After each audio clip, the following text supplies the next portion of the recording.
पण आज त्यांची कमी मला प्रत्येक क्षणोक्षणी जाणवत आहे.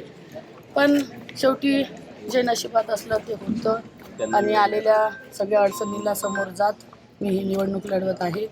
आज खऱ्या अर्थानं या देशात हा लोकशाहीचा उत्सव आहे आणि या उत्सवात आपण सगळ्यांनी सामील व्हायचं आवाहन मी करत आहे.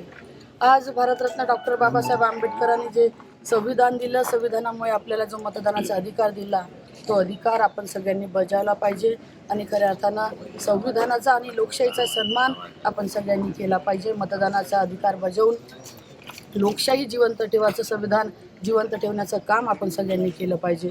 आज कडाक्याचं ऊन आपल्या विदर्भात आहे, तरी पण सगळ्या मतदारांना मी आवाहन करतो की एवढ्या उन्हात देखील आपला मतदानाचा अधिकार वाया जाऊ न देता प्रत्येकाने जेवढ्या जास्तीत जास्त प्रमाणात करता येईल मतदान हे केलं पाहिजे आणि या देशाच्या लोकशाहीत आपलं देखील योगदान ते आपण बजावलं पाहिजे.